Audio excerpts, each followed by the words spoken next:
হয়, চাউলৰ বস্তা খোলাত আমিও পাথৰ দেখা পাইছোঁ। আপোনাৰ কিমান চাউল আছে? মানে কিমান বেগ পাইছে এবাৰ? প্ৰায় বেগ হিচাপত আপোনাৰ প্ৰায় 950 মান। 950 বেগ পাইছে। তাত কিমান বেগত তেনেকৈ পাথৰ ওলাইছে? তেনেকৈ বেছি নাই, 10টামান বেগ আহে। চবত পাথৰ নাই, দুই এটাতহে। মানে আগতেও আমি গম পাইছোঁ যে প্ৰতিবাৰতে তেনেকুৱা বেগ আহেই। কি কাৰণে হয়? মানে মুখ চিলাই বেগ আহে। মোক চিলাইটো মানে পিছত মাৰে সেইটো?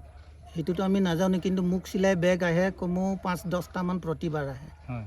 আৰু দুই এটা বেগত তেনেকৈ তাৰমানে এই শিলগুটি থাকে, বালি থাকে। এজেণ্টবিলাকে নিওঁতে তেওঁলোকে কমপ্লেইন নকৰেনে? নহয়, আমি তেওঁবিলাকক তেনেধৰণে দি নিদিওঁ। তেনেকৈ আমাৰ গুদামত ইয়াতে তাৰমানে আমি চালনি চাফা কৰি দিওঁ। হয়। আৰু তেনেকৈ চাফা কৰাৰ পিছত বস্তাকেইটাত আমি আকৌ 50 কেজি ৱেইট কৰি আমি ৰাইজক বিতৰণ। আপুনি কি কমপ্লেইন নকৰে নেকি? আপুনি কমপ্লেইন কৰিছে নাই? আমি কৈছোঁ, প্ৰত্যেকবাৰো কৈছোঁ। মই নিজে এই চাউল আনিবলৈ যাওঁ, মই তাত দেখোঁ কাম কৰা মানুহবিলাকক। কমপ্লেইন কাক দিয়ে আপুনি? চাপ্লাই যিবিলাকে তাত মানে আমাক চাউল দিয়ে তেওঁবিলাকক। আপোনালোকৰ ইয়াৰ পৰা স্কুলবিলাকলৈও চাউল যায়? যায়। সেইখিনি চাউলো তেনেকুৱাও যাব, কোন শিশুৱে খায়? নাই, চাউলবিলাকতো শিশুবিলাকৰ চাউল তেনেধৰণে নাহে। মানে স্কুলৰ চাউলটো বেলেগকৈ আহে, তেওঁলোকৰ ফৰ্টিফাইড ৰাইচ। আৰু তেওঁলোকৰ হয়, মই আপোনাৰ আণ্ডাৰত কিমান এজেণ্ট আছে? প্ৰায় 20জন মান আছে। 20জন আছে। আৰু এটা অভিযোগ উত্থাপন হয় মানে প্ৰতিজন এজেণ্টৰ পৰা মানে প্ৰতি মাহতে 40 কেজি 60 কেজিকৈ মানে চাউল কৰ্তন কৰা হয়, কমকৈ দিয়া হয়। জানো দেই, সেইটো সত্য নহয়। সত্য নহয়।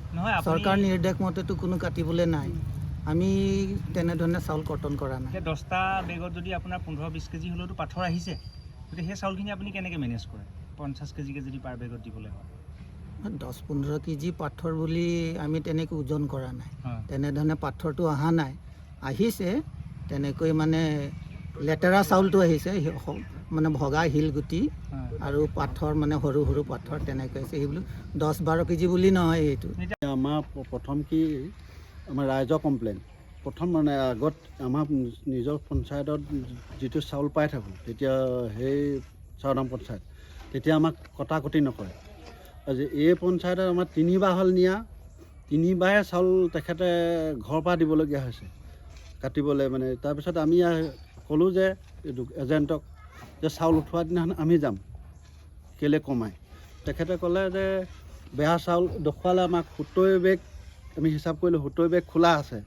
পাথৰ আমি এইবোৰ দেখুৱাইছে, এইবোৰ পাথৰ আছে। পাথৰ থকাৰ কাৰণে আমি চাউলটো তেখেতৰ পৰা নেকাটোঁ, কিন্তু খুজি লওঁ আজি এইটো কাম কৰা মানুহক দিবলৈ। আমাৰ ৰাইজ লাষ্টত গৈ পিনি হিতাধিকাৰীৰ ওপৰত পৰেগৈ।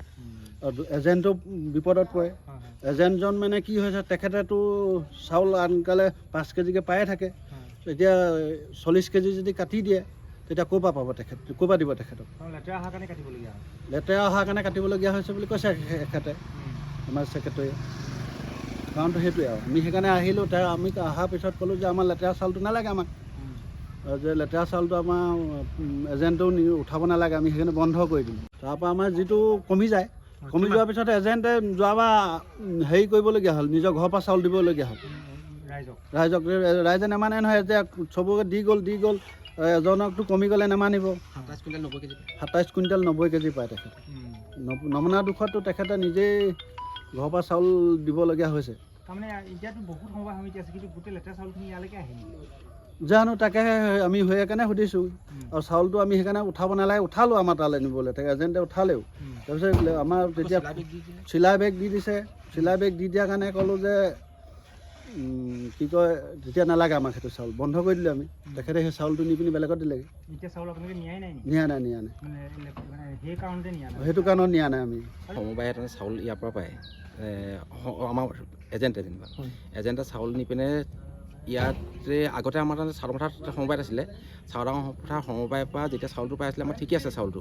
তেতিয়া কি যে আমাৰ দোকানীজনে যিমানটো চাউল পাব লাগে, আজি 5 কেজিকৈ পাব লাগে, 5 কেজিকৈ দিয়ে, তাত কাটি কথা নাই। কিন্তু ইয়াৰ পৰা যিদিনা চাউল নিছে, ইয়াত 3 কোটা 4 কোটা হৈছে, তেতিয়া প্ৰত্যেকবাৰে কি হৈছে মানুহজনৰ পৰাই আধা কেজিকৈ কাটিবলগীয়া আছে। আমি সুধিছোঁ এইটো চাউলটো কেনেকৈ কাটিব? এইটো কাটিব পৰা ব্যৱস্থাটো চৰকাৰেতো দিয়া নাই। তাৰপিছত নহয় বোলে আমাৰ তাত চাউলটো নাই, কাটি পিনে ৰাখিছে কাৰণে আমাৰ হেৰি গৈছে। আমি কৈছোঁ কেনেকৈ ইয়াক কাটিবতো নোৱাৰে। কৈছে কাটিছে ইয়াত আপোনালোকে নিজে যাব তেতিয়া তেনেকৈ নিজে গম পাব। তেতিয়া আমি আজি আহিলোঁ, তেতিয়া সুধিলোঁ যে আপোনালোকে এটা চাউলটো প্ৰকৃততে কাটে নেকি? তেতিয়া কৈছে যে মই চাউলটো নাকাটোঁ, কিন্তু মই খুজি ৰাখোঁ। খুজি ৰাখিলেতো চাউলটো তেতিয়া দোকানে ক'ৰ পৰা দিব? ইয়াত দেখুৱাইছে, আমি দেখিছোঁ আহি পিনে চিধাই পাইছোঁ 70 বেগ মানৰ চাউল তাৰমানে খোলা চাউল। তাৰপিছত আমি প্ৰত্যেকবাৰ 70 কেজি চাউল ইয়াত খোলা আছে নেকি? তাৰপিছত আপোনাৰ 70 কেজি আমাৰ চাউল তাৰমানে 70 বেগ বুলি নহয়, তাতে প্ৰায় আমাৰ তাত খোলা চাউল আহে। গতিকে আমি এইখিনি চালি পানি দিবলগীয়া হয়, আৰু চাউল চালাৰ কাৰণে তেনেকৈ আমি যিখিনি আমাৰ ইয়াত লেবাৰ কাম কৰে সেই লেবাৰখিনিক আমি কি হয় এই তাৰমানে ইয়াৰ চাউলটো পাই আমি কিবা এটা কৰি পিনে সিহঁতৰ কাৰণে দৰমহাটো দিবলগীয়া হয়। কিন্তু তেনেকুৱা যদি হয় তেতিয়াহ'লে আমাৰ সেইখিনি কেনেকৈ চলিব? চাউলৰ কোৱালিটিটো কেনেকুৱা দেখিছে? চাউলটোৰ কোৱালিটি দেখিছোঁ তাৰমানে চাউলত তাৰমানে প্ৰায়খিনি হেৰিয়ত যিখিনি খোলা চাউল আছে, খোলা চাউলখিনি বেছিভাগেই তাৰমানে লেতেৰা চাউল, তাতে পাথৰ ডাঙৰ ডাঙৰ যথেষ্ট ডাঙৰ ডাঙৰ পাথৰ বনাইছে। এইটো চেইন গেভেল মানে হেৰি নহয়, পাথৰ বুলি নহয়। আপোনালোকে নিজে নিজে প্ৰত্যক্ষ কৰিছে, ভিডিঅ'টোত আপোনালোকে উঠাইছে, তাৰমানে সেইখিনি পাথৰ হয়, তাৰমানে চাউল নহয়, হেৰি নহয়, মেটেৰিয়েলছ হয়। তাৰমানে এনেকুৱা ডাঙৰ ডাঙৰ পাথৰ তাৰমানে সেইটো তাৰমানে আপোনালোকে চবেই চাব কোনো, আৰু এইখিনি যদি চাউল যদি প্ৰকৃততে যদি চৰকাৰে যদি খুৱাবলগীয়া হয় তেতিয়া এইখিনিতো কোনো মানুহেতো সুৰক্ষাটো নহয়, এইখিনি উপযোগী নহয়।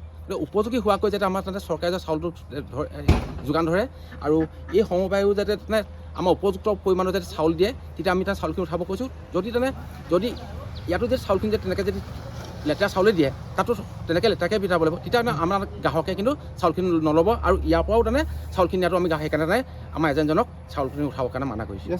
যিকোনো খবৰৰ বাবে যোগাযোগ কৰক 70901733 অথবা 70901790 নম্বৰত।